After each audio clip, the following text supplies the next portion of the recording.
Hey guys, what is up, and welcome to my mod overview for this Stryfe Crossfire bow integration. Before I get too into it, I'd like to mention that the stock that I plan on using with it is the one from my other Stryfe, the Borderlands themed one to be specific, and this blaster was painted to match it, and generally speaking, when I want to run this, I want to run it with the stock, but it won't really fit in the picture frame in a good manner, so I'm just going to leave it out for now. Okay, I would also like to specifically mention that I'm not the first person to do this mod.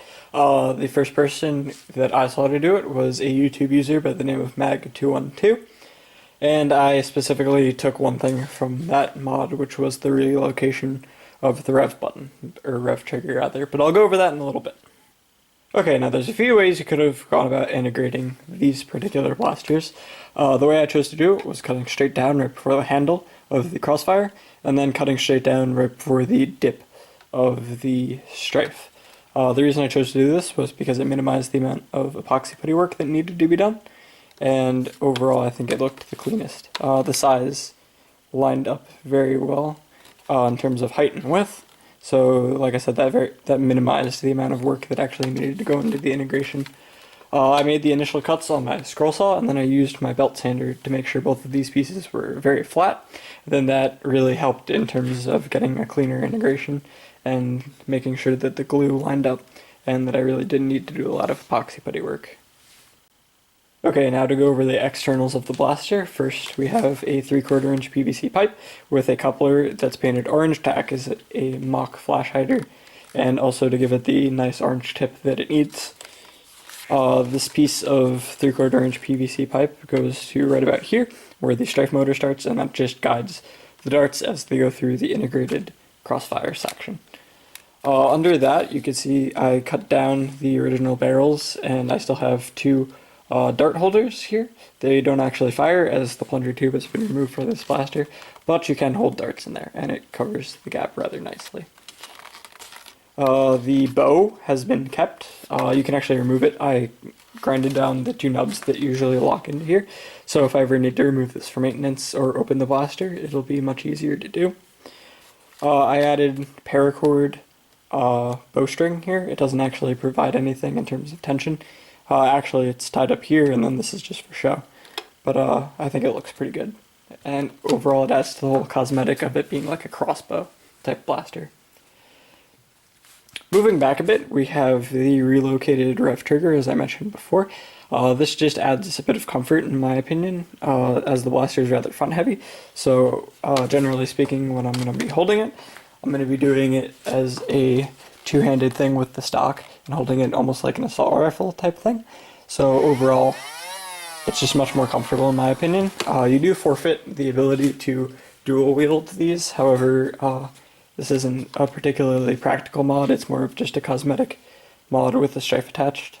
It can be rather, it's not as practical. If you were just really going for practicality, you'd probably just have a modified or overhauled Stryfe, to be honest. This is more of a cosmetic mod.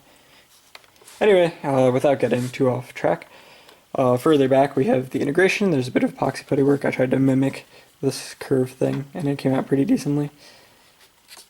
Going back a bit further, we have a 6-round clip that has been painted. The top has been not painted, just to allow a clean insert.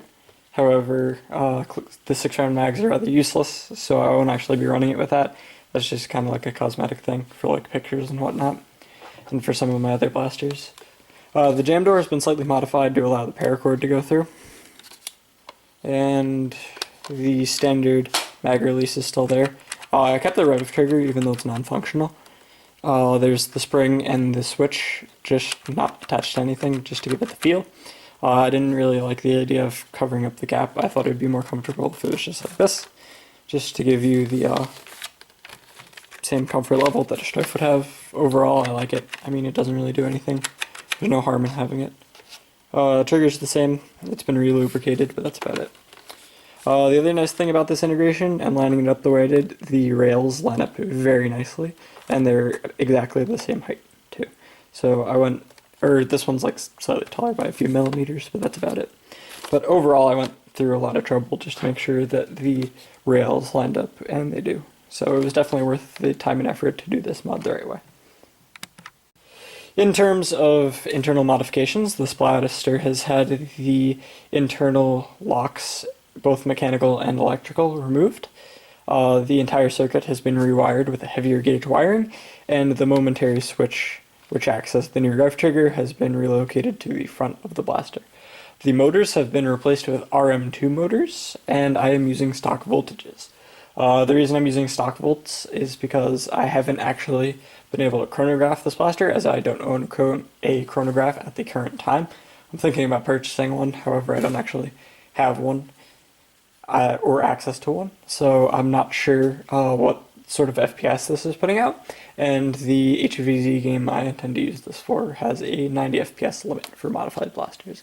So I figured it would be easier to leave it in terms of, I know it's definitely under 90 FPS, so I figured it'd be easier to leave it that way rather than have it rewired like a custom battery pack like I was debating about doing, or it would be easy enough to even put in IMR batteries if I found that it was shooting significantly under, and I felt that I could fit that in the performance. So there are options to definitely increase the output of this blaster.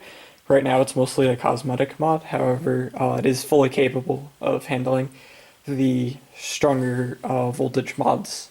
I made sure that it would be able to handle that. So in the future, if I choose to use a stronger power source, I can definitely increase the output of the blaster by a lot.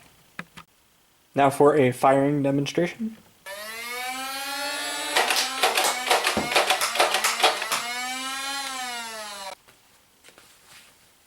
Overall, I'm super happy with how this turned out. It makes a great addition to my Borderlands set of HVZ blasters, and it's kind of just overall really awesome. I really like the whole crossbow feel of the blaster, especially when you add the stock onto the back.